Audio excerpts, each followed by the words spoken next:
김지의 돌직구쇼에 오신 여러분 반갑습니다. 김지입니다. 저는 오늘도 이곳 광화문 청계 광장에 나와 있습니다. 오늘은 가장 따뜻한 아침 날씨를 보이고 있습니다. 따스한 햇살에 기온마저 참 따뜻한 봄날입니다. 미세먼지 상태는 좀 안 좋은데 초미세먼지는 현재 맑고 깨끗한 상황입니다. 문무일 검찰총장이 공수처와 검경 수사권 조정안이 담긴 패스트트랙에 정면으로 반대를 했습니다. 어찌 보면 검찰총장이 문재인 대통령에게 반기를 든 셈입니다. 검찰 내부에서는 문 총장이 사직서까지 검토하고 있다, 염두하고 있다라는 이야기가 나오고 있습니다. 검찰총장의 항명, 잠시 후에 상세하게 이야기 나눠보겠습니다. 그리고 여당이 민주당 내부에서도 금태섭 의원에 이어서 검찰 출신인 조홍천 의원도 패스트트랙에 반대했습니다. 그러면서 나를 사보이 마라 라고까지 밝혔습니다. 잠시 후 심상치 않은 이야기 전해드리겠습니다. 전 비가 오나 눈이 오나 매일 아침 이곳에서 여러분을 기다리겠습니다. 김지의 돌직구쇼 지금 라이브로 시작합니다. 잠깐만요.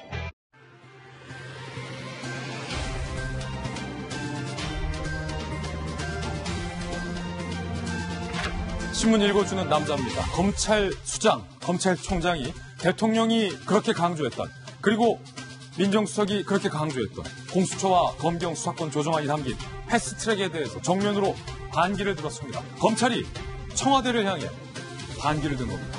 동아일보입니다. 문무일 총장이 이렇게 얘기했습니다. 지금 청와대가 주도하고 있는 패스트트랙은 민주주의에 유배된다. 청와대에 반기는 검찰총장. 문무일 총장이 이렇게 얘기한 건데요. 패스트트랙 공수처와 수사권 조정안은 동의하기 어렵다라면서 전격적으로 검찰총장이 출입기자들에게 입장문을 발표한 겁니다.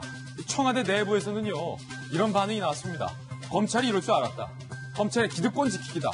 법무부는 국회에서 논의할 사항이다.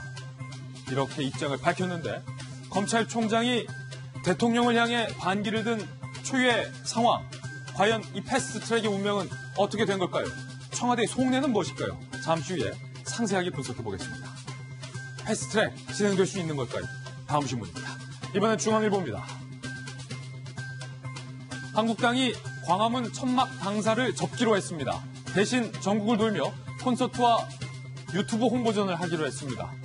그런데 한국당이 광화문 천막 당사 접기로 하기 전에 서울시장 박원순 시장이 절대로 촛불광장에 한국당이 천막 못 치게 하겠다 하면서 반대 의사를 강하게 표현했습니다. 박원순 시장의 이 불허 판단을 두고서도 논란이 많습니다. 잠시 후에 이야기 나눠보겠습니다. 다음 신문입니다. 이번엔 조선일보입니다. 한국당을 해산하라. 초유의 청와대 청원 숫자가 점점 늘어나고 있는데 일각에서는 그 청원 조작된 것이다 라는 주장도 제기됐었는데요.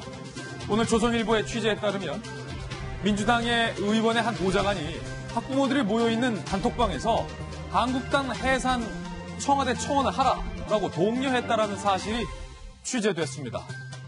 1당과 2당, 그러니까 민주당과 한국당을 해산하라는 양쪽의 청원을 합쳐보니까 185만을 넘어섰습니다. 이 청원대로라면 민주당, 한국당 다 해산해야 되는데 잠시 후에 이 이야기도 상세하게 들여다보겠습니다. 다음 신문입니다. 이번에 한겨레 신문입니다. 안타까운 일이 또 발생했습니다. 얼마 전 진주에서 끔찍한 흉기난동 사례가 벌어졌었는데 이번에는 조현병을 앓고 있던 50대 남성이 본인을 돌봐주던 친누나를 살해했습니다. 부산 복지센터의 직원 신고로 발견이 됐는데 경찰이 찾아오자 이 남동생은 누나가 자고 있다라고 이야기를 했습니다. 이 남동생 혼자 생활하며 입원과 투약을 모두 거부하고 있었고 가족 중에 유일하게 이 친누나가 아픈 동생을 돌보기 위해서 왔다가 이 같은 참변을 당했습니다. 동생으로부터 말입니다. 잠시 후에 상세한 이야기 나눠보겠습니다. 다음 신문입니다. 이번엔 경향신문입니다. 야산에 보면 뱀 양식장입니다. 들어가면 뱀한테 물릴 수 있으니까 조심하세요 라는 출입금지가 된 곳을 목격할 수 있습니다. 사진에서처럼 말이죠. 파충류 양식장, 외부인 출입금지, CCTV 작동 중. 그러면서 맹독성이기 때문에 접근을 금지한다. 이 표지판 보면 가다가도 돌아서 나올 건데 용기 있는 경찰이 이 표지판 불구하고 들어가 봤더니 뱀은 없었고요. 대마초 농장이 있었습니다. 2달간 경찰이 마약 사범 123명을 검거했는데 이렇게 뱀 농장이라고 꾸며놓고 마약을 키우고 있었던 사례도 적발이 됐습니다. 생각해보면 맹독성 뱀을 사육한다라는 것도 상식적으로 좀 납득이 안 되는데 말이죠. 다음 신문입니다. 이렇게까지 해서 꼭 마약을 해야겠습니까? 한국일보입니다. 초록 페트병이 아니라면 점점점 고민 깊은 칠성사이다. 뭐 칠성사이다 뿐이겠습니까? 사이다 종류가 상당히 많죠. 사이다 하면 어떤 색깔? 항상 이렇게 초록 색깔을 염두에 뒀는데 정부가 이제 유색 페트병을 퇴출하겠다라는 방침을 세웠습니다. 환경보호 때문입니다. 그러자 초록색 페트병을 고집했던 사이다 브랜드들이 고민에 빠졌다는 겁니다. 특히 롯데 칠성사이다는 내년이 70주년인데 대변신을 예고하고 있다고 합니다. 과연 녹색 색깔이 빠진 사이다가 영저는 어색하고 낯선 것 같은데 어쨌든 환경보호라고 하니까 어떻게 변할지도 좀 지켜보겠습니다. 지금까지 신문 읽어주는 남자였습니다. 네, 오늘 아침 저와 함께 등판한 등판 선수 소개해드리겠습니다. 목요일에 기대되는 분, 똑순이 돌직구쇼 전담 변호사 노영희 변호사님 모셨고요. 서울시 정무부시장을 역임한 민주당의 김영주 전 의원, 그리고 대한민국 여가부 장관과 청와대 대변인 출신의 김희정 전 장관님 모셨습니다. 채널A의 베테랑 연장 기자 박소연 기자와 돌직구쇼의 시그니처 김병현 박사님 나왔습니다. 어서 오세요. 반갑습니다. 네, 오늘 저희들이 선정한 3가지 키워드도 함께 살펴보겠습니다. 자, 이겁니다. 첫 번째 키워드는요, 작심반발. 검찰의 수장, 검찰총장이 민정수석을 향해서, 더 나아가 대통령을 향해서 나는 반대일세, 반기를 든 겁니다. 잠시 후에 그 속내 이야기 나눠보겠습니다. 그리고 대부가 성적 접촉을 시인했습니다. 그런데 강간 아니다 라고 황당한 주장을 하고 있습니다. 잠시 후에 그 이야기도 살펴보겠습니다. 그리고 삭발 동원이요. 뭔 얘기인지 하나하나씩 풀어보겠습니다. 오늘의 탑뉴스로 돌직구쇼의 문을 열겠습니다.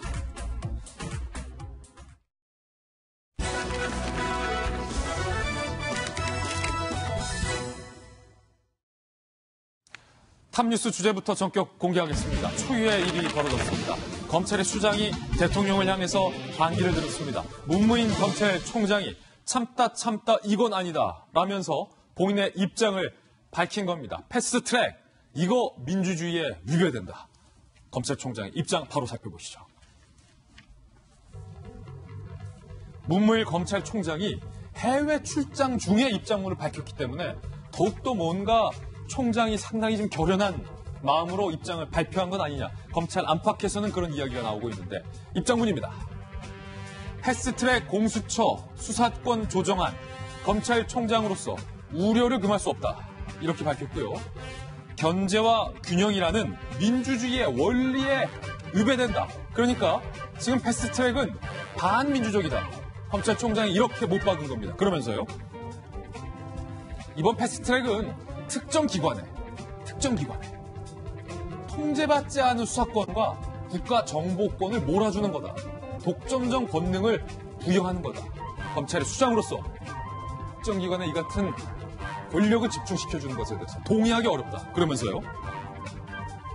이 표현이 참으로 의미심장합니다. 국회에서 민주주의 원칙에 입각한 논의를 진행해주길 희망한다. 그러니까 지금 국회에서 통과된 패스트트랙은 민주주의의 원칙에 위배된 것이다 라는 것을 검찰총장이 지적을 한 겁니다. 반민주적이다. 더 나아가 이렇게 표현을 했습니다. 해외 출장 중에 밝힌 검찰총장의 진의에 대해서 검찰 내부에서 이런 이야기가 나오고 있습니다. A 검사장은요, 문무일 총장이 평소에도 에이, 내 총장직 던진다 라고 자주 말했다는 거예요. 그래서 내가 명분이 있어야 되니까 일단 다 잊고 출장 다녀오시라 라고 말했는데 출장 중에 이렇게 반기를 들었다. 검사장은 이렇게 말했습니다. 또 다른 검찰 관계자는요. 저희 기자를 만나서 앞으로 국회 논의 과정에서 검찰도 이제는 머리 숙이지 않겠다는 거예요. 청와대에 목소리를 제대로 내겠다는 의미다 라고 밝혔는데 김병현 박사님, 네. 문무일 총장이 강하게 비판했는데 이 강한 비판 안에 숨겨진 속내가 있을 것 같아요. 더 하고 싶은 말. 저는 이 민주주의 원칙을 위배했다라는 말에 굉장히 많은 함의가 숨겨져 있다고 보고요. 계속해서 민주주의라는 얘기가 나옵니다. 지금 자유한국당 입장에서는 여러 가지 투쟁 과정을 거치면서 독재 타도 헌법 수호에 관한 얘기를 하게 되는데요. 민주주의를 어기게 되면 무슨 일이 발생합니까?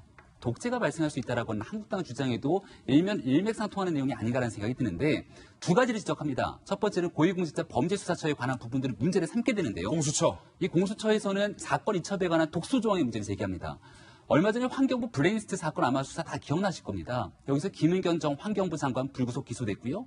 청와대에 있는 비서관도 불구속 기소가 되는데 그 윗선에 누군가가 있지 않겠냐라고 많은 사람들이 생각했지만 결국 청와대 인사를 총괄 책임지는 조국 민정수석, 조현옥 인사수석은 한 차례의 조사도 받지 않았습니다. 근데 이렇게 청와대를 향하고 있는 조사 과정에서 자, 공수처가 탄생합니다. 검찰이 열심히 수사하려고 하는데 자기 공수처에 넘겨라고 하게 되면 야, 검찰 너네도 손 떼. 이건 뭐 청와대 관계자니까 우리 공수처가 할게. 공수처가 넘겨라고 하게 됐을 때 정말로 국민들이 견제해야 될 가장 강력한 권력에 관한 견제가 불가능할 수 있다. 견제와 균형에 관한 원리를 얘기하고 있는 거고 있고요. 두 번째는 검경 수사권 조정에 관한 이야기를 하고 있는데 여기에 대해서는 경찰에게 제기되고 있는 사건에 대한 수사 종결권을 얘기를 합니다. 근데 이 얘기는 우리가 얼마 전까지 많이들 봐서 이제 다 아시겠지만 우리가 버닝썬 사태를 지켜보면서 참 경찰이 어떻게 이렇게까지 버닝썬 사태가 일파만파 커지도록 가만히 있었지? 라는 생각을 가지고 있었잖아요. 언론에서 이 버닝썬 사태를 여러 차례 보도하지 않았다면 사건의 진실이 규명될 수 있을까라는 생각을 가지게 되는데 경찰이 이 모든 것들 무혐의 혐의로 종결해서 끝내버릴 수 있는 사건이 오게 되면 이거 문제가 심각한 것 아니냐라는 얘기를 하고 있는 겁니다. 이런 과정에서 바라보건대 결국은 무소불위의 권력을 청와대가 가져갈 수도 있다는 생각이 드는 대목이기도 하고요. 야. 모든 개혁에는 저항이 따르게 됩니다. 예. 이 저항에는 사건의 핵심 당사자들이 저항에 관한 여러 가지 목소리를 내게 되는데 그 목소리들을 그저 뭉개고 무시하면서 나아가게 되면 그건 독재이고요. 이 저항에 해당되는 당사자들의 목소리를 담아내면서 조정하는 역할들을 해나갈 때 민주주의의 기본 질서가 잡히는 겁니다. 적어도 지금 청와대가 하고 있는 일련의 행위들에 대해서 문무일 검찰총장은 민주적인 질서에 반한다라고 생각했던 게 아닌가 싶습니다. 검찰총장이 사실은 대통령의 의지를 갖고 추진했던 일에 대해서 이렇게 정면으로 반기를 하는 것은 참 이례적인 일입니다. 검찰이 독립된 권력으로부터 독립된 수사기구라고는 하지만 권력의 입김으로부터 자유롭지 못하다라는 것은 돌직구의 시청자 여러분들께서 누구보다 더 잘 아실 텐데 문무일 총장이 그럼에도 불구하고 이렇게 반기를 든 것은 상당히 좀 결연한 느낌마저 드는데 검찰 내부를 오늘 박수영 기자가 취재했는데 이번에 내 목을 걸었다. 이런 분위기예요? 네, 그렇습니다. 지금 문무일 총장 해외 출장 중입니다. 오만, 네덜란드 등의 나라들을 방문을 해서 범죄인 인도조약 체결을 추진하고 있는 와중인데요. 당초대로라면 9일에 귀국할 예정인데 앞당겨서 4일에 귀국할 것이다. 이런 얘기까지 나오고 있는 상황이에요. 그런 걸 보면 이번에는 굉장히 그만큼 상황을 비장하게 보고 있고 결연한 자세로 임하고 있다. 이런 얘기가 나오는데요. 문무일 총장의 사표 얘기가 나온 것은 이번이 처음은 아닙니다. 예. 사실 패스트트랙 지정 전에 검찰에서 이 대검 간부 회의가 열렸어요. 그 회의 자리에서도 뭔가 우리가 의지를 보여줘야 되는 거 아니냐라는 얘기가 많았는데 한 8대2 정도로 일단 자리를 총장직은 지키고 여기서 뭔가 부당함을 얘기를 하자라는 얘기가 많았다고 합니다. 하지만 지금 이제 해외 출장 와중에서는 뭔가 이번에는 정말 결단을 보여줘야겠다는 의지를 좀 내비친 것 같고요.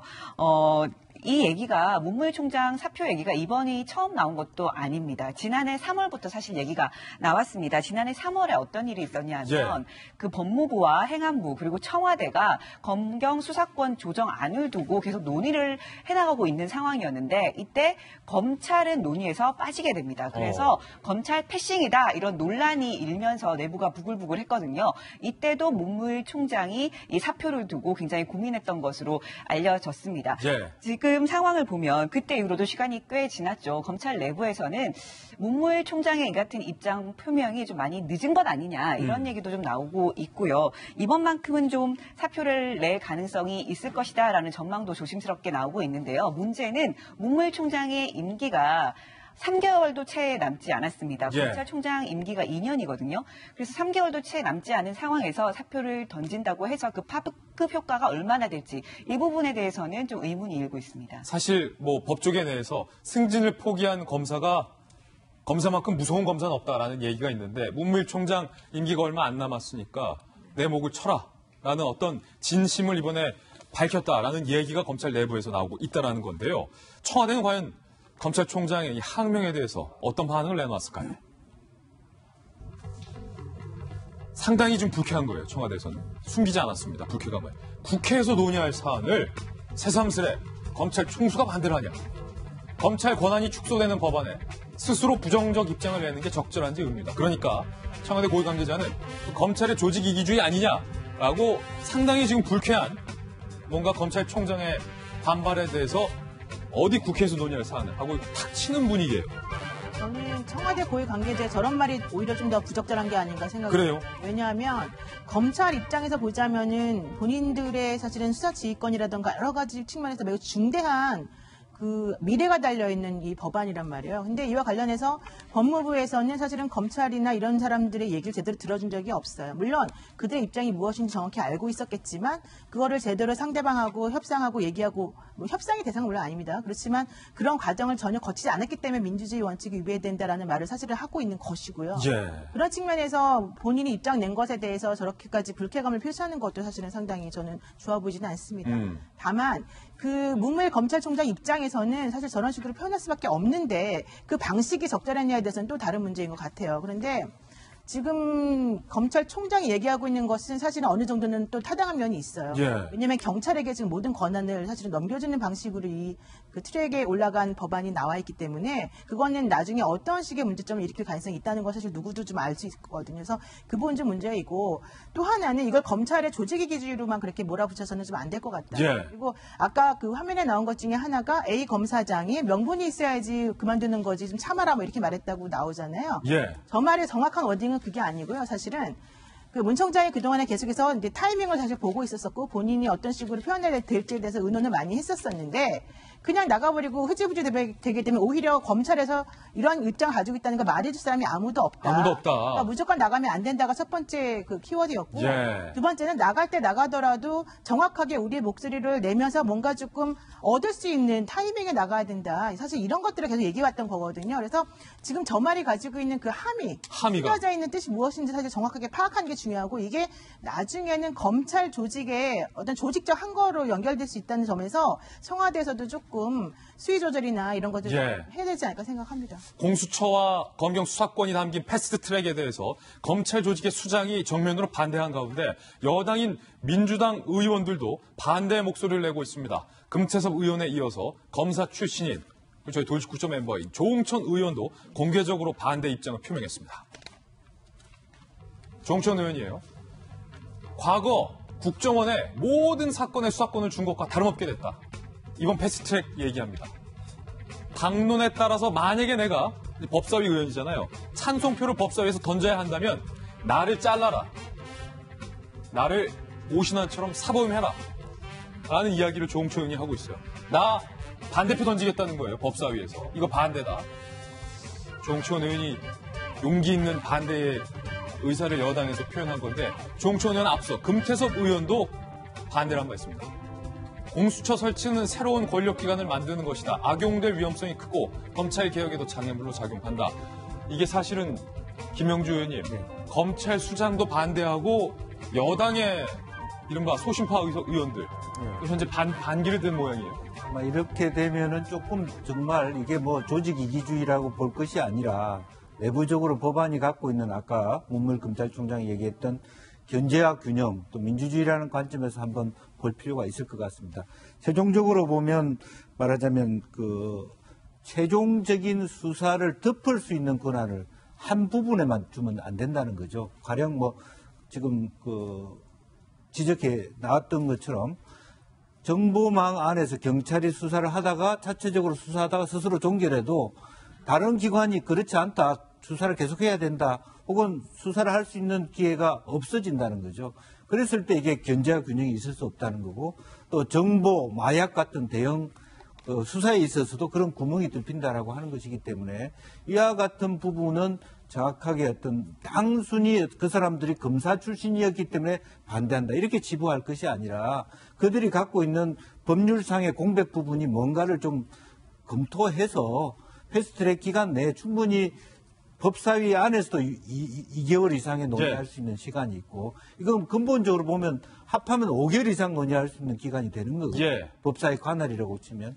그런 부분에서 충분히 지금 법무부에서 얘기했듯이 그런 구멍이 나 있는 부분 견제가 안 되는 부분들을 좀 상호 견제할 수 있는 그런 어떤 법안으로 좀 개정할 필요가 있을 것 같습니다. 사실 지금 총선이 얼마 안 남은 상황이기 때문에 집권 여당의 초선 의원들 입장에서, 금태섭 조응천 입장에서 대통령과 대통령이 가장 아끼는 대통령의 오른팔이 조국 수석이 애정을 갖고 있는 법안에 대해서 이렇게 공개적으로 반대 입장을 편다는 것 자체가 총선을 앞두고 있는 초선 의원 입장에서는 쉽지는 않은 일 같아요. 근데 이게 아이러니가 뭐냐면요. 아이러니. 금태섭 의원이 처음에 공수처는 당연히 설치돼야 된다고 모든 사람들한테 계속 말하고 다녔다는 거예요. 그런데 이제 와서는 정확하게 반대를 하잖아요. 그 얘기는 무슨 얘기냐면 본인이 생각하고 본인이 한계 정도를 설정했던 것하고는 다른 방향으로 지금 가고 있기 때문에 이렇게 가면 안 된다는 거예요. 이 공수처는 안 된다는 거예요. 그래서 바로 그렇군요. 조응천 의원과 금태섭 의원이 반드시 검사이기 때문에 이거를 반대한다고 생각하면 안 되는 이유가 이런 겁니다. 그렇군요. 한편 이 패스트 트랙에 대한 내홍이 여야의 대치 상황으로 현재 번져지고 있는데 광화문에서 천막을 치겠다라고 밝혔던 한국당을 향해서 서울시장이 박원순 시장이 절대 안 된다. 이런 입장을 밝혔습니다. 서울시장이 갖고 있는 모든 권한을 동원해서 단호히 대응할 것이다. 여기도 결연해요. 광장을 짓밟는 것 결코 좌시하지 않겠다. 그러면서요. 명분 없고 불법적인 장외투쟁의 제1야당 행태 참으로 유감이다. 광장에 부끄러운 기억이 남지 않도록 최선을 다하겠다라고 박원순 시장이 입장을 밝혔습니다. 한국당의 천막 설치에 대해서 서울시가 박원순 시장의 의지에 따라서 불가 판단을 내렸는데요. 서울시는 입장을 이렇게 냈습니다. 조례에 따라서 여가와 문화가 아닌 정치적 목적의 광장 사용 승인에 대해서 불가하다. 설치 강행할 경우 공유재산법 위반이므로 변상금을 물리겠다라는 입장까지 서울시에서 밝혔습니다. 김정관님. 그러면 그동안 광화문 광장에 여가와 문화활동 아닌 정치활동이 전혀 없었나요? 박원순 시장 시절에?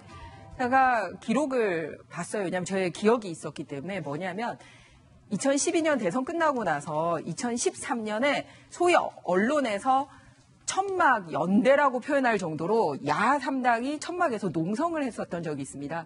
그 야 3당이 어디냐면 지금의 여당인 민주당과 그리고 정의당, 통합진보당 이런 정당들이에요. 그래서 대선 과정에 국정원에 이제 불법 댓글 조작이 있었다라는 주장을 하면서 바로 2013년 여름에 당시 김한길 민주당 대표가 미니 의총도 거기서 열고요. 그리고 당 최고위원 회의도 거기서 하고요. 예. 그리고 심지어는 광화문에서만 한 게 아니라 이제 통합진보당 같은 경우는 여기 바로 청계광장에서도 촛불 집회 참여 독려하는 그런 천막 당사까지 열었었습니다. 다 박 시장 임기 내였어요? 네, 그렇습니다. 그래 바로 2013년에 박 시장 임기 때 그런 거를 했고 그때 이제 문재인 대통령께서는 이제 천막 당사 격려 방문까지 하셨던 걸로 국회의원 신분으로 그렇게 나오고 있습니다.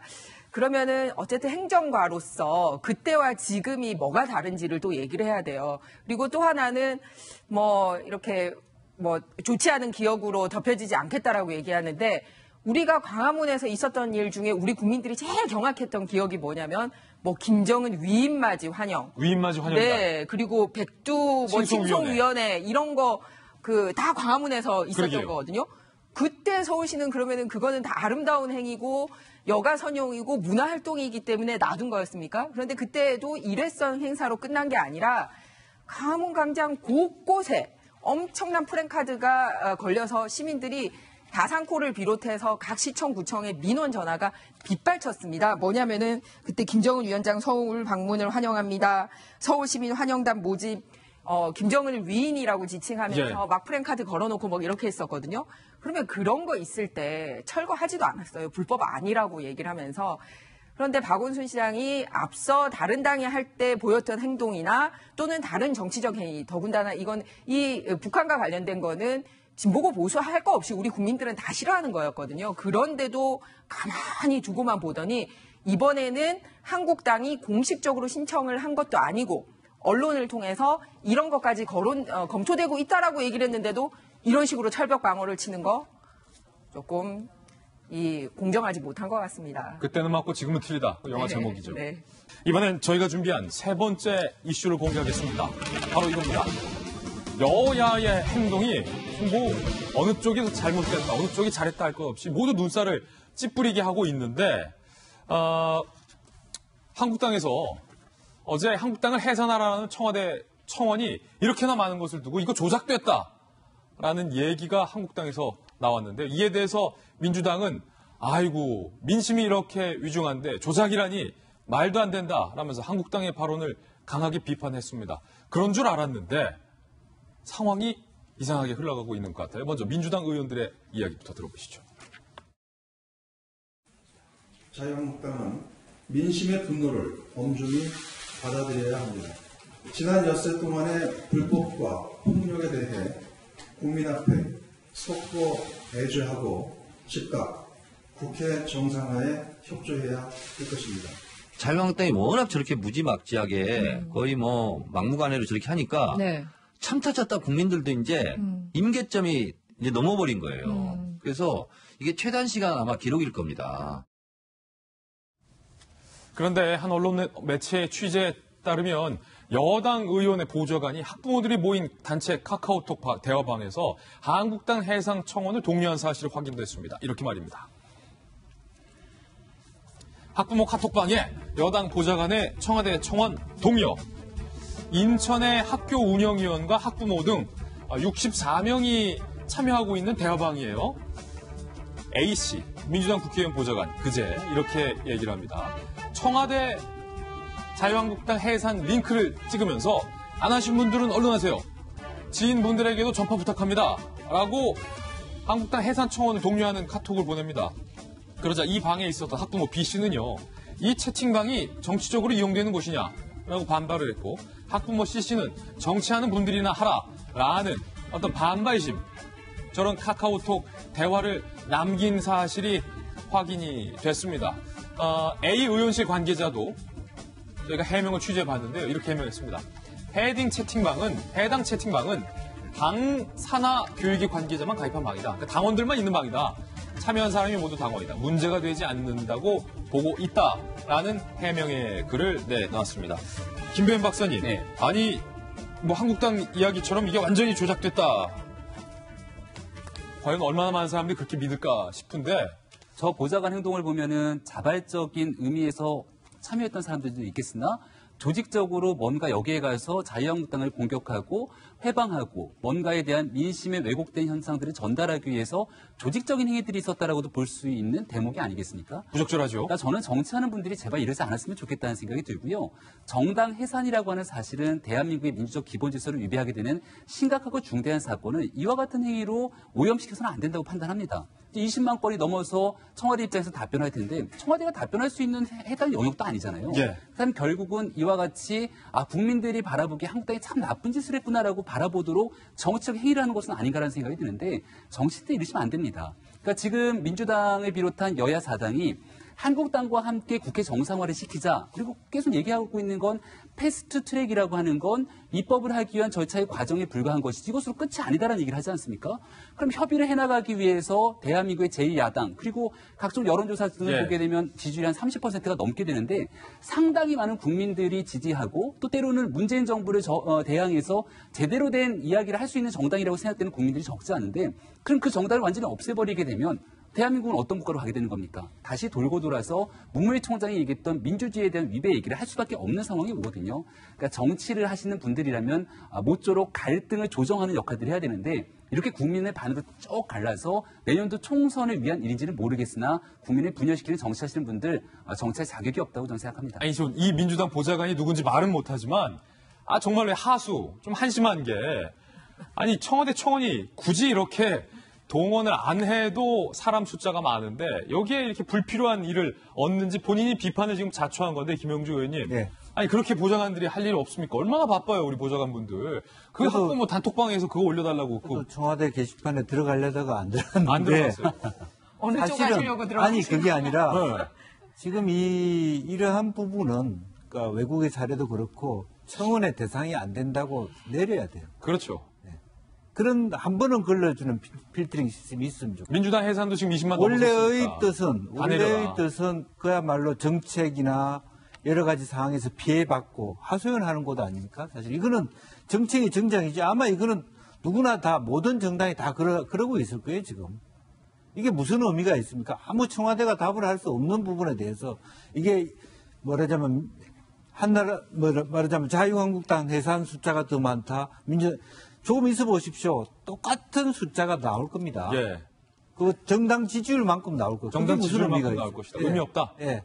민주당 미국적이고 안 걸릴 거라고 생각했는데. 의원실 예. 부분도 문제가 되는 거예요. 정확하게 얘기한다면 저 청와대에서 저런 청원을 한다는 게 사실 아무 의미 없는 짓이고요. 지금 20만 이상이면 답을 할 수도 없는 부분이고 그게다 대고 160만 넘었다, 200만 넘었다는 게 무슨 의미가 있습니까? 청와대조차도 빨리 이 부분은 내려야 됩니다.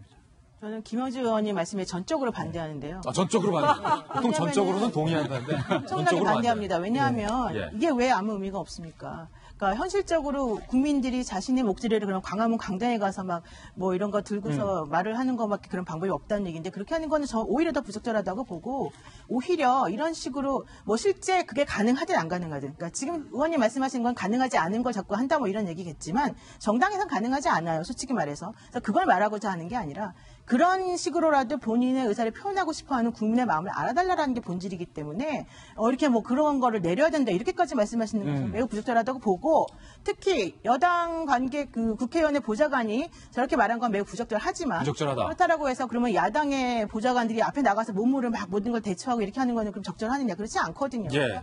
그런 여러 가지 것들을 또 1대1의 상황으로 비교하는 것도 저는 매우 좋지 않다고 봅니다. 그래서 이번엔 야당 얘기 좀 하려고 하는데 야당에서 대대적인 삭발식을 오늘 예고했는데요. 이 삭발 동념은 논란이 되고 있습니다. 그 삭발 참여 동념은 안에 여성 당원 20명 참석 동념라는 문구가 포함이 되어 있기 때문입니다.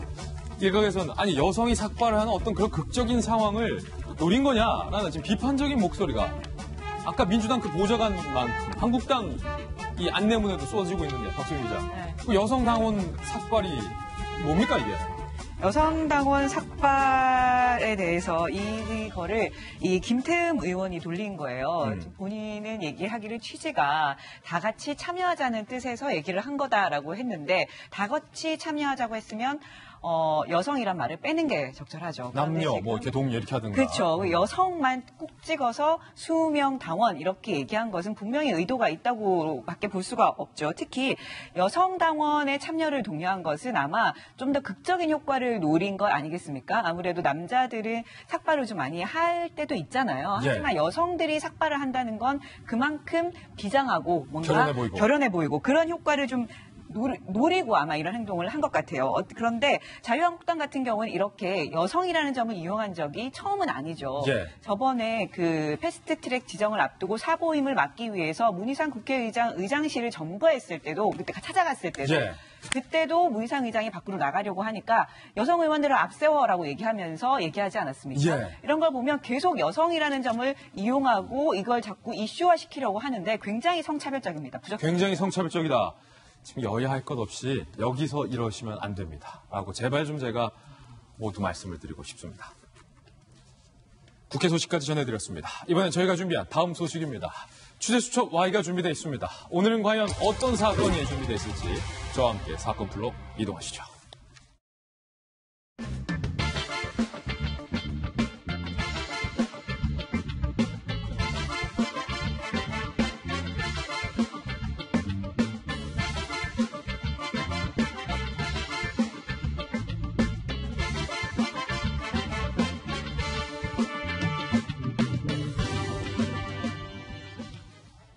취재수첩 Y입니다. 돌직구쇼 수사반장 백희종 반장님 모셨습니다. 어서 오세요. 네, 안녕하십니까. 그리고 노영민 선생님과 함께하겠습니다. 이 두 분과 함께 풀어볼 첫 번째 취재수첩 사건부터 엽니다. 바로 이겁니다. 어제 저희가 보도를 해드렸는데 알몸으로 소화기를 뿌리면서 난동을 부린 여성. 경찰은 그녀의 신원을 추적했는데 숨진 채 발견돼서 경찰 내부에서도 당황하는 분위기가 역력합니다. 어떤 일이 이 여성에게 있었던 걸까요? 사건의 전말부터 함께 보시죠. 숨진 채 발견이 됐다. 상당히 안타깝기도 하고 일단은 미스테리한 일입니다. 알몸 소화기 난동 여성 숨진 채 발견. 지난달 27일 아시다시피 부산의 한 상가 앞에서 여성 2명 가운데 1명이 택시를 타고 사라졌고 남은 여성이 5층 옥상에 옷과 신발을 벗어둔 뒤 알몸으로 내려가서 화재 경보기를 훼손 후 소화기를 분사하며 도망간 사건인데요. 경찰 수사 결과 알고 보니 사건 당일에 사망했다는 이야기가 나오고 있어요. 같은 날 새벽 5시 40분, 그러니까 알몸으로 소화기를 뿌리고 도주한 바로 직후예요. 부산에서 창원으로 이 여성이 이동을 했던 겁니다. 창원의 한 운동장에서 20대 여성이 숨진 채 발견이 됐고, 경찰은 그 소화기 알몸 여성과 동일한 인물로 현재 추정을 하고 있습니다. 그렇다는 얘기는 부산에서 창원까지 알몸으로 이동했다는 얘기인가요? 어찌 된 건지 좀 정말 상세히 살펴보죠. 부산에서 난동 후 알몸체로 건물을 나온 이 여성, 철도역을 통해서 지하 통로를 지나서 그대로 도주를 반대편으로 했고, 어떻게 된 일인지는 모르겠습니다만 도주 중에 어디선가 옷을 구해서 다시 입었다는 거예요. 왜냐면 옷까지는 옥상에 벗어놨으니까. 택시를 타고 창원으로 이동합니다. 그렇다면 이 여성이 알몸인 상태에서 어딘가에서 무슨 방법으로 택시비도 구했다는 얘기예요. 미스테리합니다. 창원 운동장에서 숨진 채 발견됐습니다. 경찰은 A씨가 소화기를 난동 부린 여성으로 추정이 돼서 관련 수사를 종결할 예정이다 라고 밝히는데, 백 팀장님, 네. 일단은 그 여성이 정말 이 숨진 채 발견된 여성이 맞아요? 동일 인물이에요? 네, 지금 경찰이 이제 수사를 했는데요. 동선이 일치합니다. 이제 어떤 거냐면 27일 날 00시 20분 경이죠. 소화기를 분사하고 도시철도 구역으로 내려가서 지하 통로를 이용해서 건너편 도로 입구로 나옵니다. 근데 지금 인터넷에 보면 실시간 검색어 1위에 올라 있더라고요. 약 10여만 건의 그 댓글들이 달리고 이제 종합적으로 이렇게 돼 있었는데요. 가장 궁금한 부분들이 뭐 여러 가지가 이제 올라와 있는데요. 경찰 수사는 역시 스토리를 쫓는 것보다 팩트를 찾는 게 이제 수사이거든요. 예. 그래서 저는 경찰 수사하고 틀리게 또 방송을 해야 되니까 스토리도 찾고 팩트도 찾아야 됩니다. 예. 그렇게 됐는데 이 피해자로 지금 발견된 분이 결국은 그 경남의 한 다른 지역이 원래 본거지입니다. 그런데 예.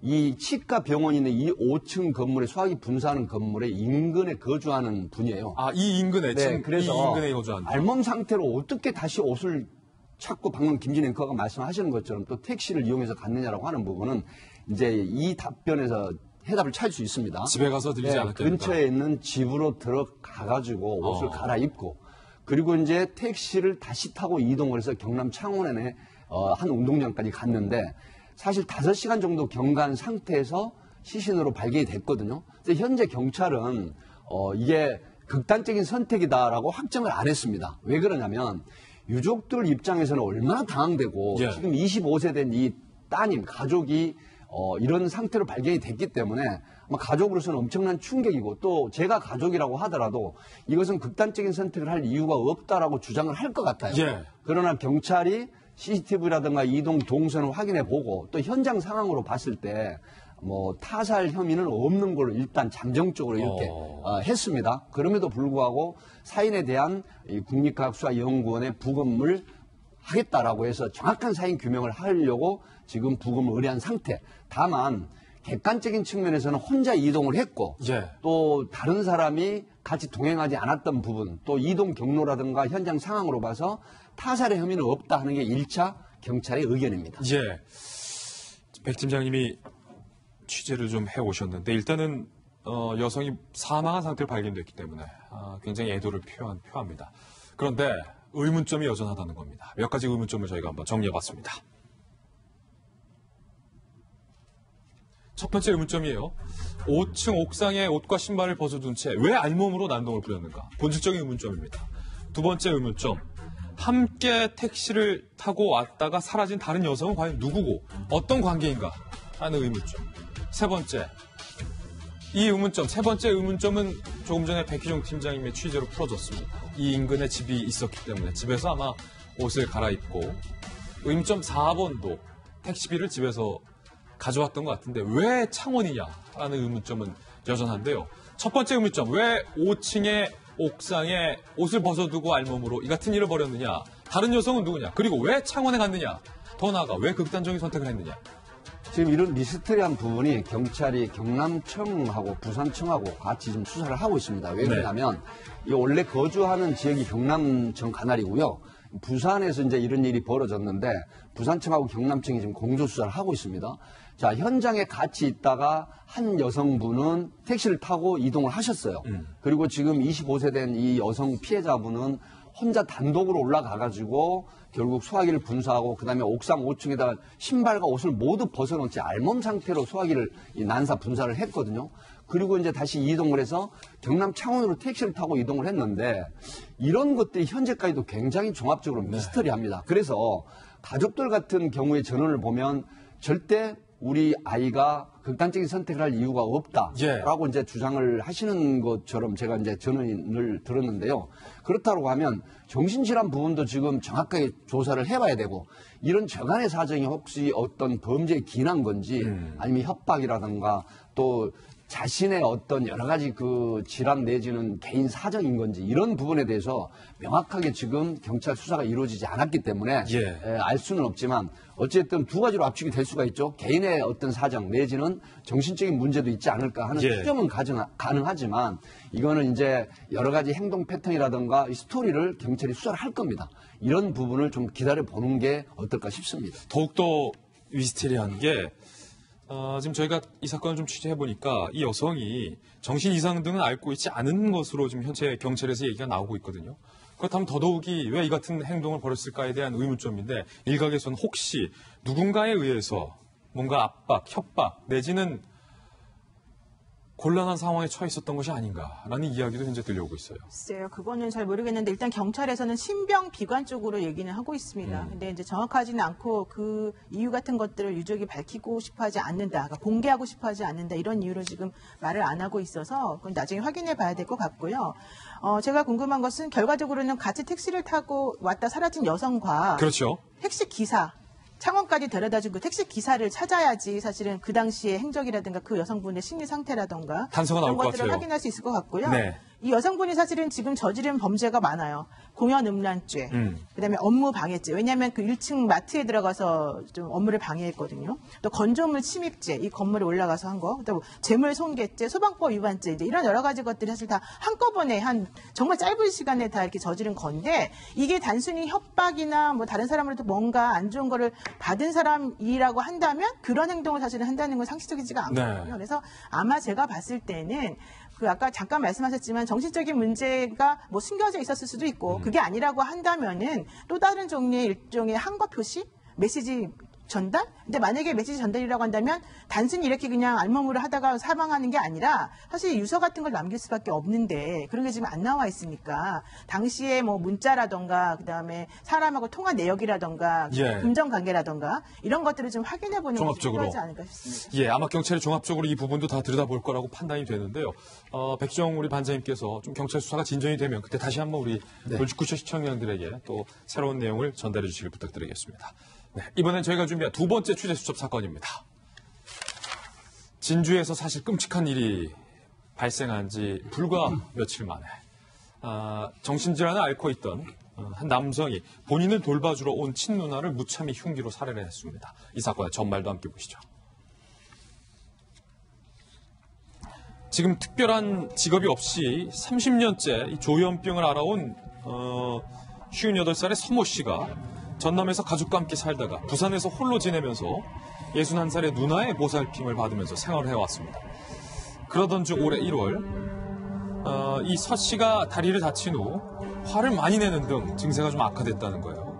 그래서 이 친누나가 치료받자라고 동생을 설득했는데 올해 2월에 이 서 씨가 자진 입원해서 한 달간 치료를 받기도 했어요. 퇴원 이후 정신건강복지센터 직원과 전화 및 방문 상담까지 진행을 해왔던 것으로 취재가 됐습니다. 그런데 문제는 지난달 24일 반찬은 먹지 않고 밥만 먹는다라는 이 동생 소식이 전해져서 누나가 전남에서 가족들과 있다가 다시 이제 동생 집으로 오는 거예요. 부산에 27일 동생을 찾아온 누나를 이 동생은 흉기로 무참히 살해를 합니다. 이 센터 직원이 상담위에서 연락했지만 연락이 닿지 않자 그제 오후 5시쯤 서 씨의 집을 방문합니다. 그러니까 살해는 27일에 이루어졌는데 이 복지센터 직원은 그제 오후에 이제 방문을 한 거죠. 이 남성은 문 열어주지 않고 누나는 자고 있어요 라고 횡설수설을 합니다. 직원이 경찰에 신고했고 긴급 체포를 하고 정상적 조사가 불가능해서 강제 입원을 한 그런 상황입니다. 이게 모든 조현병 환자가 이 같은 위험한 행동을 버리는 것은 결코 아니라는 사실을 거듭거듭 말씀드립니다. 치료와 약물을 병행한다면 충분히 극복할 수 있는 질병이라는 게 통상적인 의학적 판단인데 이 남성은 그러지 않았던 것 같아요. 네. 백기종 팀장님, 안타까워요. 이번에 친누나. 사실 그렇습니다. 저 이 사건에 대해서 좀 말씀을 드릴 게 있어요. 우리가 조현병 하면 이제 정신분열증을 조현병으로 이제 하지 않습니까? 그런데 이 중증 환자 같은 경우는 망상이나 환청, 환각이 일어납니다. 이제 환청이 일어납니다. 이런 측면이기 때문에 방금 김진 앵커께서도 혹시 우리나라 그 조현병 환자가 세계 이 발현율이 보통 1%입니다. 우리나라는 50여만 명 정도가 추정이 되고 있고요. 연간 형사 입건, 그러니까 발생 한 200만 건 되는데 형사 입건되는 게 180만 건 정도 됩니다. 근데 조현병의 사건은 거의 1% 미만입니다. 이런 측면에서 조현병 환자들이 범죄를 한다라는 측면은 사실 굉장히 좋지 않은 논리입니다. 그래서 이제 이런 측면을 말씀을 드리는 건데, 그런데 문제는 어떤 거냐면, 자, 발생하는 경우에 굉장히 흉악한 범죄로 이 돌변이 된다라는 거죠. 진주 살인 방화 사건 있죠. 그다음에 강북 삼성병원의 임세원 그 의사 살인 사건 있죠. 그리고 강남역 인근 화장실 사건 있죠. 강서 PC방 살인 사건. 그다음에 부산 얼마 전에 있었던 여대생 살인하고 유기한 사건. 이런 부분들이 안타깝게도 조현병을 앓고 있는 분들인데, 문제는 치료를 중단한 이후에 약을 복용하지 않고 치료를 중단해버리면 이런 발현이 된다는 측면에서는 굉장히 국가가 관리를 해야 되고 또 이 가족들도 신경을 쓰는 건데, 이번 사건 같은 경우는 정말로 가슴이 답답해요. 왜 그러냐면 사실 5남매인가 6남매의 그 맞이였습니다. 61세 된 누나가. 근데 40여 년을 조현병을 앓고 있는 58세 된 이 동생을 보통 한 달에 일주일 정도 먼 지역에서 와서 돌봐주고 이제 이랬던 건데, 한번 보세요. 복지센터 상담 직원과 약속이 돼 있었는데 연락이 안 됐습니다. 근데 누나가 사망한지 안 했는지 몰랐단 말이에요. 근데 전화를 안 받아요. 누나도 안 받고 동생도 안 받는 거예요. 그래서 3일이 지난 30일 날 오후 5시에 문을 두들기니까 안에서 이 동생이 뭐라고 했냐면, 누나 자고 있어요라고 한 거예요. 근데 문을 열지 않으니까 너무 이상하잖아요. 그래서 경찰과 소방에 신고를 합니다. 그래서 경찰과 소방이 강제로 문을 뚫고 들어가 보니까 3일째, 누나가 27일 날 사망을 하셨는데 3일 동안 이분은 건넌방에서 문고리를 잡고 누나 자고 있어 하면서 부들부들 떨고 있었다는 이 부분이 전해지면서, 저는 이게 살인사건이라기보다는 가족이나 국가가 막아야 되는 이 범죄가 막지 못했다는 그런 안타까움과 먹먹함이 있다라는 거예요. 이런 측면에서 조현병에 대한 관리, 약 50만으로 추정되는 이 대부분의 가족들 입장에서는 정말로 국가가 개입을 해서 철저하게 치료를 도와주는 이런 입장이 돼야 되고 주도적으로 해야 된다는 생각을 하는데, 이런 치료를 중단하는 부분에서 정말 사회적으로 큰 이슈가 되는 사건이 벌어진다. 이런 측면에서는 사회적 비용이 엄청나게 크다 하는 측면을 말씀드리고 싶네요. 이 서 씨 같은 경우에는 사건 이전에도 이상 행동을 했다라는 이야기가 들려오고 있죠. 네, 페트병으로 벽을 두드려서 경찰이 왔었다고도 하는데요. 저는 사실은 언제까지 우리가 이런 위험 속에서 잠재적 위험 속에서 살아가야 되는지 좀 되묻고 싶습니다. 왜냐하면 물론 올해 1월 28일하고 19일인가요? 당시에 이 서 씨가 문제가 있어서 누나가 경찰에 입원 요청을 했는데 3번이나 왔다가 그냥 돌아갔다는 거예요. 그래요? 완강히 거절을 해서. 그래서 그 다음날 결과적으로 본인이 스스로 입원을 했지만 나중에 증세가 많이 호전됐다라고 하는 의사의 판단을 받고 사실은 퇴원을 한 거예요.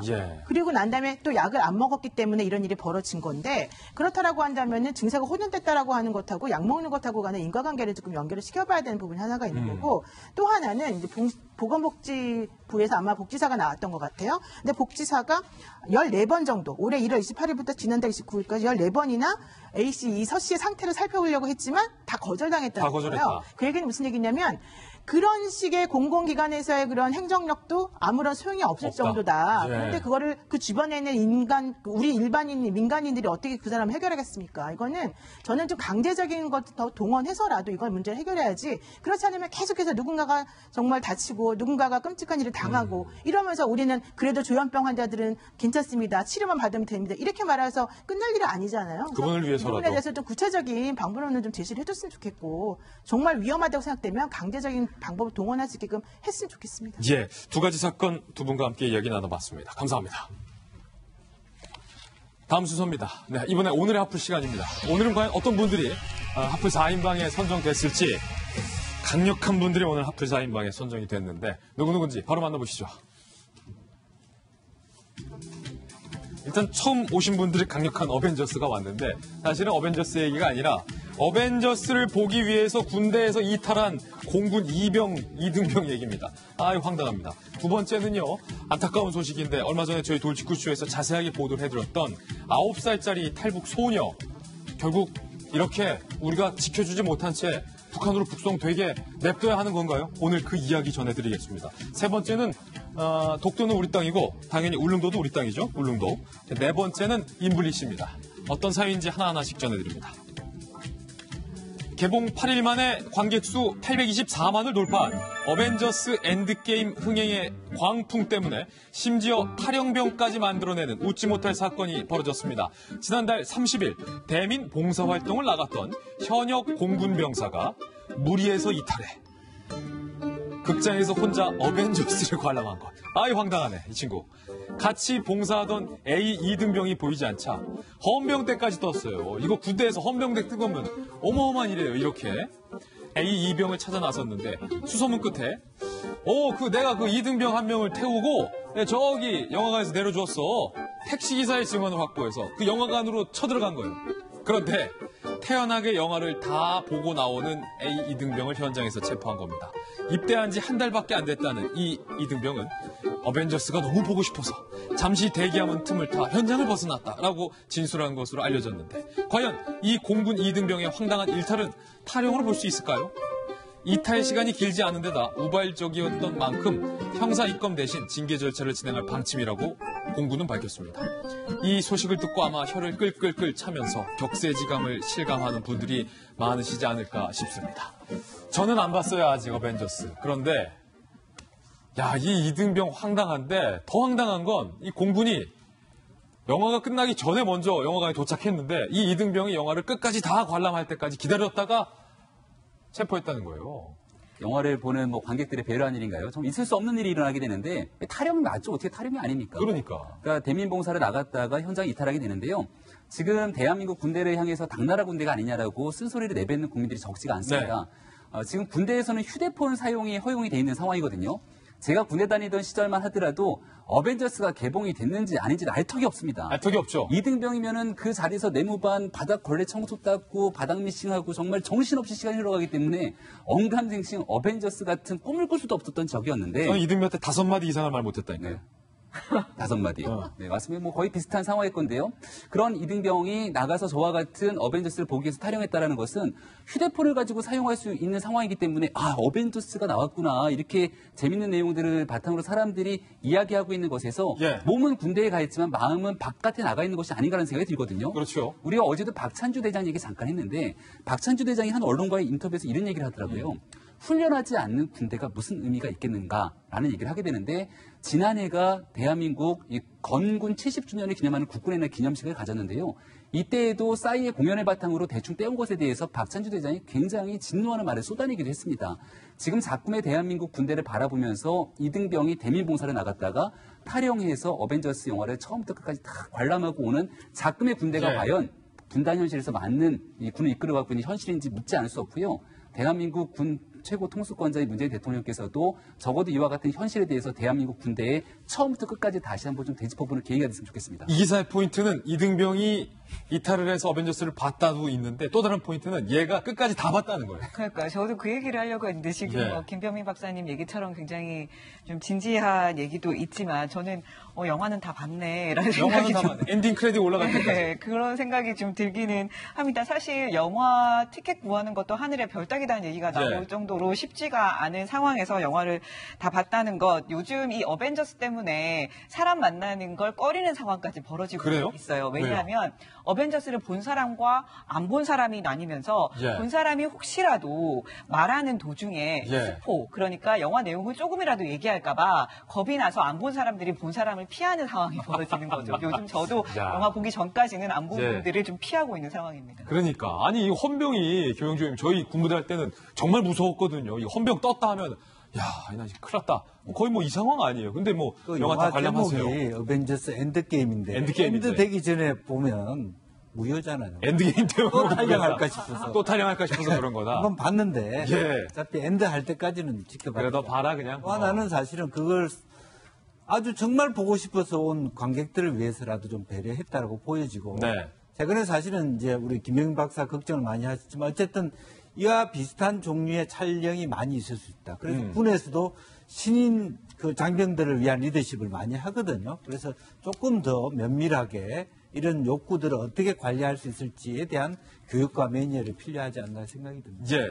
진짜로 어벤져스를 좋아한다면 어벤져스 주인공들이 한 그 행동을 따랐어야죠. 위험한 상황에서도 끝까지 지구를 지켰듯이 우리의 이등병 자기가 어벤져스를 좋아했다면 해야 될 일은 그거를 참고 우리 대한민국을 지키는 게 그게 진짜 팬으로서 해야 될 역할. 그게 어벤져스지. 예, 그런데 그걸 안 하고. 그러려고 공군 간 거 아니야?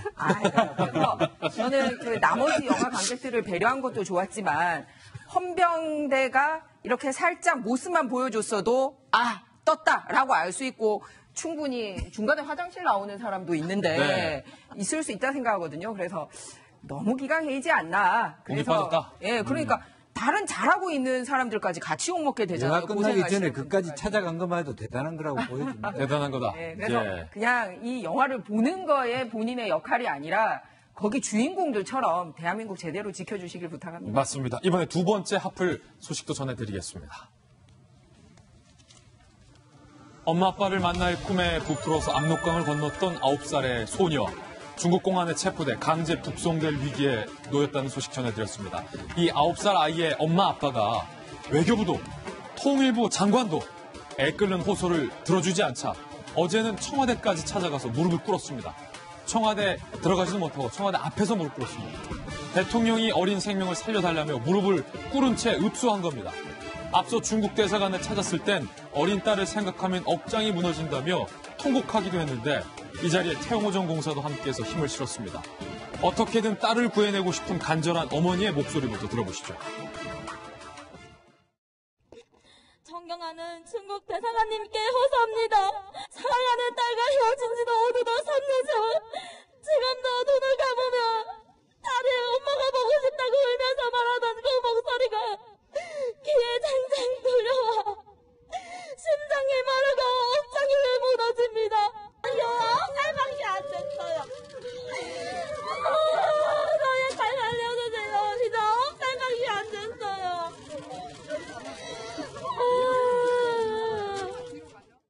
저는 부모된 심정으로서 이들과 함께 중국 대사관 앞에 가서 한번 몸부림이라도 쳐보자. 9살, 10살짜리 딸애를 가지고 있는 이 나라의 어머니들. 어떻게 하면 우리 모두 힘을 합쳐서 어린 딸이 자기 어머니 품으로 올 수 있게 우리가 해줄 수는 없을까요? 야, 9살 어린 딸이 얼마나 눈에 밟힐까요? 언제까지 외면하실 건가? 라는 부모의 말이 뼈아프게 다가옵니다.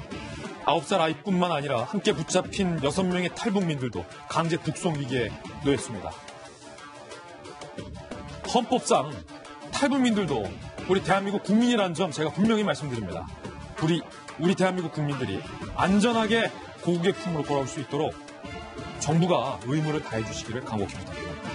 지금 이 엄마의 눈물 어린 호소가 너무나도 가슴이 아픈데 김현철 장관을 만났잖아요. 김현철 장관이 외교부에 얘기하겠습니다라고 해서 그 자리를 황급하게 떴고 외교부 직원은 이 엄마 아빠한테 저희가 해드릴 수 있는 거 없어요라고 정말로 냉정하게 얘기를 해서 지금 부모가 결국 청와대 앞까지 쫓아가는데 우리 정부 입장 나온 거 있습니까? 네, 지금 이 부모의 모습을 보니까 너무 가슴이 아프네요. 이 부모는 지금 이 정부로부터 어떤 얘기를 딱히 들을 수가 없어서 발을 동동 구르고 있는 상황입니다. 외교부는 어쨌든 최대한 북송을 막도록 조치를 해보겠다라고 얘기를 하고 있지만 이 부모가 어제 이 중국 선양의 중국 선양의 항공영사관 담당자와 연락을 했을 때는 어느 공항에 잡혀 있는지조차 모르겠다라고 지금 답을 한 상황인데요. 지금 이 딸 같은 경우에는 지난달 26일에 외삼촌과 함께 한국으로 들어오기로 예정이 돼 있었습니다. 하지만 지금 아직까지 들어오지 않았고 그러면서 엄마 아빠가 백방으로 알아봤더니 이렇게 북송이 된 상황인데요.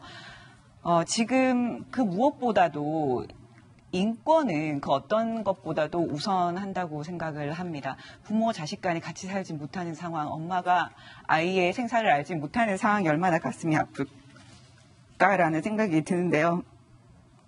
정부 남북 관계도 굉장히 중요하지만 이 인권이야말로 그 모든 것을 앞서는 것 아니겠습니까? 우리가 정책을 시행할 때 투트랙이라는 말 자주 쓰잖아요.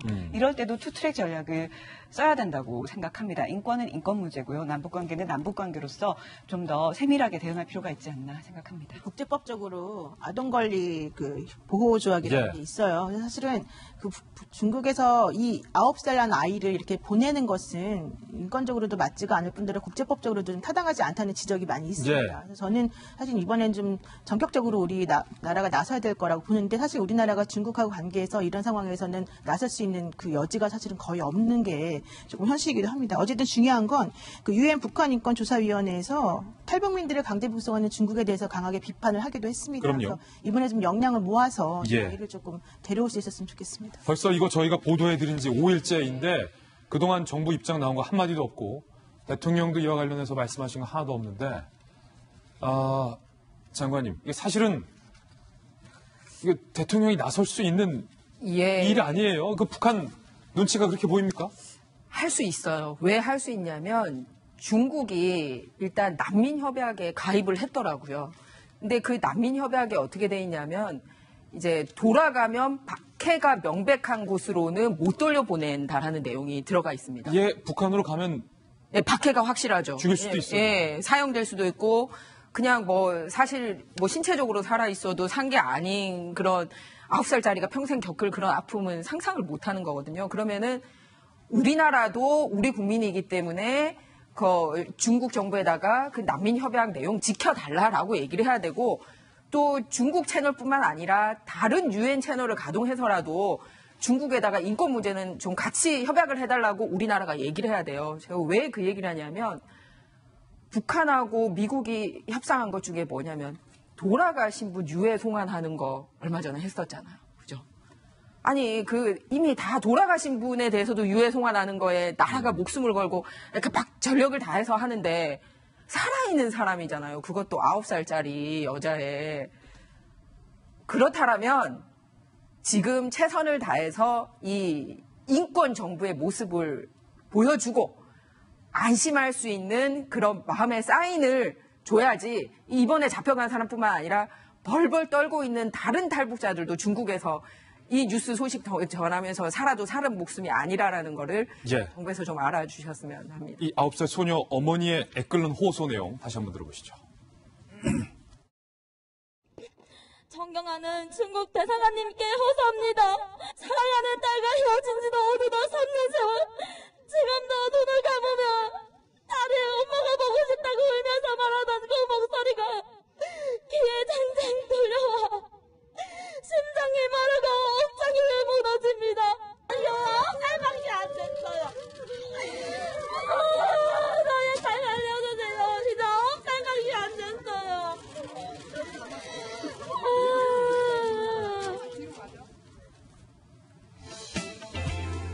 자, 다음 소식인데요. 울릉도 소식입니다. 울릉도로 가는 하늘길이 열렸습니다. 서울에서 1시간이면 울릉도를 다녀올 수 있게 됐는데 될 것으로 보이는데 국토부가 울릉공항의 2025년 5월 개항을 목표로 내년 상반기에 착공이 들어간다고 밝힌 것입니다. 50인승 이하의 소형 항공기가 취항할 울릉공항은 1200m 규모의 활주로 1개와 여객 터미널 등을 갖출 것으로 보이는데 국토부는 연간 90여만 명이 울릉공항을 이용할 것으로 추산했습니다. 곰팡이 호박즙 논란에 이어 명품 카피 의혹까지 샀던 패션 뷰티 쇼핑몰 인블리. 소비자들은 사죄한다는 입장 표명에도 고객이 웃음냐며 인블리의 상품 불만을 폭주하고 있는 상황. 식품과 의류에 이어 화장품으로까지 논란이 번졌습니다. 인블리 측에서 판매한 선스틱을 바르고 아이의 피부가 뒤집어졌다고 항의했는데 아이들한테 바르면 안 된다는 건 아니지만 안 바르는 게 좋지 않을까 싶다며 황당한 답변을 내는 거예요. 바르라는 겁니까? 바르지 말라는 겁니까? 눈시림 현상 유무에 대한 문의 댓글에는 자기가 썼을 땐 없었다며 안전하다라고 답을 달기도 했습니다. 여기까지는 그럴 수 있는데 문제는 해당 제품이 인블리의 임상무가 아들을 위해 만들었다며 안전성을 강조한 상품이라며 임산부나 생후 6개월 아이에게 사용이 가능한 착한 화장품이라고 광고했다는 것. 그런데 사용 연령을 또 생후 6개월에서 생후 15개월로 변경하는 꼼수까지 부리는 사실이 확인됐습니다. 인물리 측은 51개 화장품 외부 기관에 대한 검증을 진행 중이라고 밝혔습니다. 김명주 의원님. 지금 여러 가지 말하자면 인플루언서라고 하는 자기의 그 디지털에서 자기 인지도가 높은 뭐 임지연 씨만 해도 85만 팔로우인데 자기가 책임질 수 없는 선까지 넘어가고 있지 않나 그런 생각이 듭니다. 가령 29일만 하더라도 본인이 이 사태에 대해서 사과문을 냈어요. 근데 다시 또 30일 들어서 아주 웃으면서 진행했던 때가 그립다 이런 식으로 어떤 감성적인 그 접근을 하거든요. 현재 지금 더 말이 안 되는 부분도 있어요. 답변 중에는 여성용 백을 했는데 오른쪽과 왼쪽에 길이가 다른 백을 만들었는데 길이가 다른 백이다. 왜 길이가 다르냐 했더니 잘랐어라 이런 답변도 있어요. 긴 걸 잘랐어라. 예. 어허. 말이 안 되는 것이죠. 그래서 그런 부분부터 해가지고 지금 거기서 얘기하는 CS 즉 환불하고 그 안에 응대하는 사람들이 교육도 안 받을 뿐더러 본인 책임제기에는 너무 과한 문제가 지금 발생되고 있지 않나 생각이 듭니다. 예. 저희는 60초 광고 후에 오늘의 힐링 뉴스로 다시 돌아오겠습니다. 잠시 후 저와 함께 힐링하시죠. 코끼리는 절대 과거의 일을 기억하지 않는다. 이런 명언이 있습니다. 그게 사실로 이번에 확인이 됐습니다. 나이가 든 사육사와 나이가 든 코끼리가 만난 장면. 그런데 코끼리가 이 사육사를 보더니 눈을 꾹뻑꾹뻑 하더니 눈물을 흘리는 영상이 공개가 되면서 도대체 무슨 사연인가 많은 사람들이 궁금해하고 있습니다. 32년 전으로 거슬러 올라갑니다. 당시 엄마가 없었던 아기 코끼리를 32년 전 이 젊은 사육사가 자신을 돌봐주면서 둘의 우정은 점점 깊어져 갔다고 합니다. 커스티와 피터. 커스티는 코끼리, 피터는 사육사. 그런데 이 두 사람이 어쩔 수 없이 헤어지게 되는 일이 1987년 발생을 한 겁니다. 그로부터 32년이 흐른 겁니다. 이 사육사 피터가 32년 전 내가 돌봤던 그 코끼리를 보고 싶어서 그동안 수소문을 해와서 결국 32년 만에 이렇게 재회를 할 수 있었는데 이 32년 만에 만난 사육사를 처음에 보고서 코끼리가 머뭇머뭇하다가 사육사의 목소리를 듣자마자 눈가가 촉촉해지더니 눈을 감고 사육사의 얼굴에 코를 부비는 영상이 공개된 겁니다. 자기의 친딸을 살해하고 계부가 울부딸을 살해하고 9살 난 딸을 북한에 북송될 위기에서 오열하던 어머니의 사연 오늘 저희 많이 전해드렸는데 32년 전 자기의 아빠인 코끼리를 그리워하는 코끼리의 마음 이 영상을 보면서 많은 여러 가지 생각을 하게 합니다. 오늘 힐링 뉴스였습니다. 네, 오늘 저희가 준비한 소식 모두 전해드렸습니다. 저희는 내일 아침 9시에 15분에 더욱더 풍성한 소식 들고 여러분께 인사드리겠습니다. 오늘 하루는 분명 어제보다 나을 겁니다. 좋은 하루 되십시오. 고맙습니다.